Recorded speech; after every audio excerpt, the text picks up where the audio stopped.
Next speaker is a robotic engineer by profession. He's a TED speaker by passion. He's spoken 2 times on the TED, and this is the 2nd time he's speaking on the V Talk. Let's welcome Skannd Tyagi on the platform, on the stage.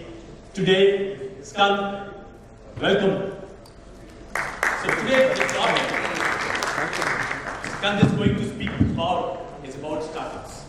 He's going to tell us one-to-one why, how, and how much we should spend or invest in a startup. He's a mentor in 27 startups. Guys, 27 startups. And I'm hungry about Skannd. He's a pilot. Pilot means he can fly a plane, guys. Can you understand? He can fly a plane himself. Great, son.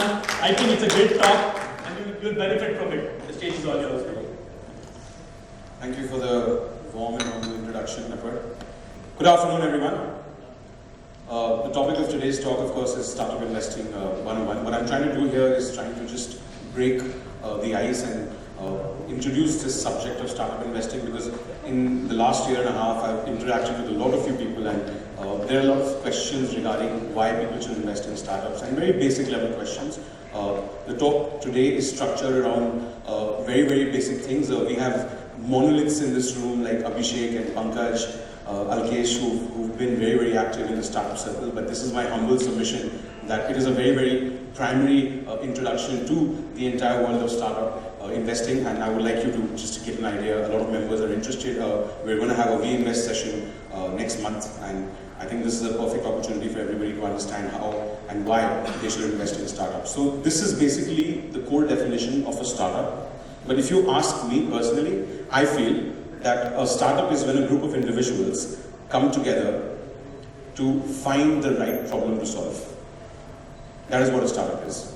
A startup is when it could be individuals from any kind of background. They have to spend exhaustive amount of time in finding the right problem to solve. This is officially what my definition is, and what on screen, that is the official definition on Google. In India, the technical definition of a startup is that a company should be incorporated within 10 years and has to have a turnover less than 100 crores. These were some notable startups in the past. If you see the logo on the top left, it is the logo of Ford Motor Company. Ford Motor Company, when it started off, this was the logo. The next second logo, of course, is McDonald's. McDonald's had this logo initially before the golden arches that you know today. Carrier, air conditioning. Microsoft, some of you might remember this being the logo. The bottom left logo is Apple's first logo. So it was actually made around the concept of Newton sitting below the apple tree and the apple falling. So that was Apple's logo. And then that was Google's first logo. Facebook, of course, this was called the Facebook initially. And the bottom right logo was the first logo of Amazon. So these logos were made when these were all startups, and each of these individuals found the right problem to solve, which is what led to whatever led to their domination in the world right now. The question is, why should you invest in startups? I mean, this is a very core level question. A lot of people actually think about why would I invest in a startup vis-a-vis the traditional market or vis-a-vis the different kinds of financial instruments available in the world right now. So one of the main things that people often in India think about is, why would I invest in a startup versus the public market? So I need to see the environment first. I need to know what the parameters are as far as investing is concerned. Firstly, as far as timelines are concerned, if you're investing in a public market, you're looking at a return in perhaps some days, perhaps some weeks or months. If you're investing in startups, you need to have a little more patience. You have to wait for at least 4 to 6 years if it's a good enough problem that is being solved by the founders, or you have to wait for at least 8 to 10 years for that money to multiply. Selling stock, in today's day and age, if you're investing in a startup which is pre-IPO, which means that the initial public offering has not been done, usually the stocks that you have are going to be in a private limited company, and the current trend is that it's very difficult to sell the stock of a private limited company because really they haven't proven themselves on that scale, and there is a lot of different kinds of anti-dilution laws as well, where people will not want to sell their stocks just before the IPO. Returns, again, it's a gamble, because you don't know how the startup will do, you don't know how they will solve this problem, you don't know how the world will receive. So anybody who's actually had record returns on their investment actually were flying in the dark. They had no idea how this is going to work. But if you think about it, in the public market as well, and some of us do definitely follow the public markets and the stock market, but I think most of us have fund managers and people who brokers and stuff who make the decisions for us. So I would say in a way, even that is flying in the dark. It's not really something that we actually have an entire idea of if we make an investment. So the bad news first, and this is something that I want to start the entire talk with to get you primed for to be able to receive what I'm about to say, that 90% of the startups in the world have failed. So I know this is not really creating much of much confidence in everybody into thinking about investing in startups, but it is my duty to put everybody on the same page as far as investment is concerned. 90% of the startups fail, and only 10% are successful. The good news, of course, is that if you invest in one big startup, it makes up multiple times over of all the other losses that you've had. So if you have invested in 10 startups and 9 failed, that one success is going to give you a return that will be more than the other 9 combined if they were successful. How? You know the gentleman on the right? The gentleman on the left, of course, is Steve Jobs. It's a younger picture of him. Anyone? Anyone? No? Oh, that's Mike Maracula. Mike Maracula was his name. So he waltzed into the garage where Apple was being made, and they had sold off Steve Jobs' Volkswagen bus for $1,750. This gentleman walks in with a check of $250,000 to start the production of the first Apple machine, an Apple computer. So that was his $250,000 investment. If you think about it, that was good. I mean, at that point in time, if I convert that into crores, it was like 179 crores. And when Apple IPO'd after 4 years, this is how much he made from his early investment. Do you think that's a good amount in terms of return? Would that work? Would people be happy over here if that was the return they received from a startup? I thought so.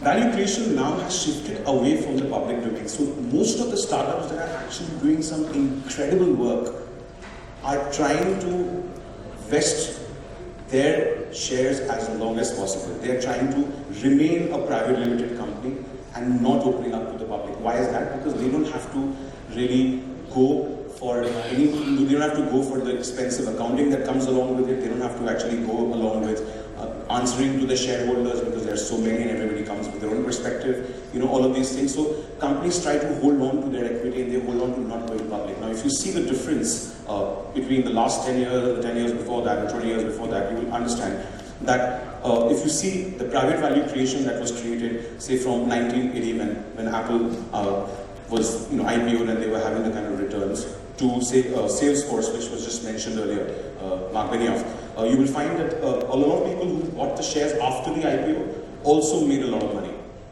But now the trend has shifted. If you see LinkedIn onwards, 2011 onwards, all the way to 2013, all the tech startups which were invested in were in the pre-IPO phase, and that's when the real returns were received, when the IPO opened up. That's when the early investors got the kind of X return. So a lot of startups are now focusing on getting early investors and early investing instead of getting it post the IPO. Although I must say that I think day before yesterday was India's first startup IPO. First startup IPO, as in the company was, I think, valued at 3 crores. Pankaj will know better, and they have raised a reasonable amount of money by taking out the IPO under the Startup India initiative. But that said, this is where the real magic lies as far as startup investing is concerned. Does anybody recognize this guy? Anyone? The gentleman's name is called Peter. It's Peter Thiel. You must have read one of his books, 0 to 1. He was the early investors in most of the top companies right now in the world. So back in the day, he heard about the Facebook and he invested 3.5 crores. No, I'm kidding. He didn't invest 3.5 crores. He invested 358 crores. And once Facebook had the IPO after 8 years, this is the amount of money he made on that particular investment. Do you think that's an interesting number? Again? At that time, there were other social networks as well. There was a High Five, there was an Orkut, there was Friendster, there was MySpace, and this guy just comes along and he's like, you know what, I want to invest in your network. He didn't know where he's going to go. Others could have been more successful. He took an absolute bet on the team, on the product, on the understanding of what is happening. At that point in time, nobody understood how social media or any of these things work. But he took that bet, he made that move, and he had that faith. And that's it, that was the result, and now he's a multi-billionaire. So these are some of the rewards of startup investing, which I'm sure people in this group will resonate with. First is that you diversify. So now you are diversifying your portfolio into high risk, high reward portfolios and companies and organizations. So it helps you in being able to diversify your savings and investments to give them a higher probability of a higher return and higher savings again. There's also the aspect of an entrepreneurial community where you actually, so the people who invest in startups are people who think very ahead of the curve. They have an open mind. And trust me, if you're in business, and considering everybody here is in business, that is the kind of room that you want to be sitting in. That is the kind of people you want to be interacting with. So when you invest in the startups and you move around in the startup circles as an investor, you also meet other entrepreneurs who have an open mind and who are willing to make these kind of investments, and they also have interesting ideas and all sorts of things. So it's also value addition as far as your network is concerned. We are ultimately what our network is. Talking about one of the talks that happened earlier, that ICBI is the #1 business organization and a chamber of commerce in the world, and that's what our dream is, because we want to be #1. So that's what the network is, and that comes to the next point, networking. So if you are networking with the right people and you're moving around the right circles, you will be given knowledge about the right kind of investments to make, the right kind of businesses to start even, or the right kind of any sort of investment or any sort of new idea that you have. You will have, your ear will be on the ground. And because your ear is on the ground, you will understand what are the relevant businesses to get into in a 2019. Because the business that you want to get into right now is the business of tomorrow, and you would not know this till you have your ear on the ground. So it gives you the relevance of your investments, it lets you know where you should be investing. Now let's move on to how. How does startup investment work? So first of all, there's something called seed capital. This happens at the stage of the entrepreneurs who want to come up with a particular idea.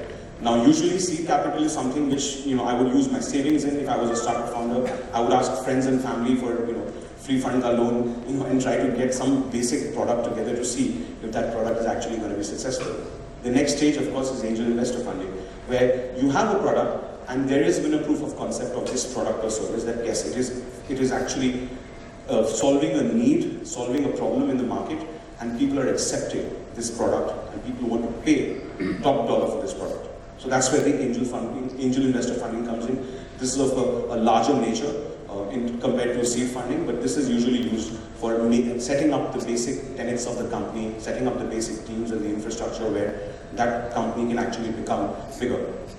Once it starts becoming bigger, there is expansion involved, there is new infrastructure involved, there is maybe international expansion involved. You need new team members, highly paid team members, marketing, go-to-market, sales. So for these different divisions that develop when a company develops, you need a larger round of funding. So that is what venture capital funding is. So this is the next layer of investing in startups, where a venture capitalist or a venture capitalist firm does deep due diligence about the founders, about the entire business, about the numbers, and this is when big money is pumped into the company.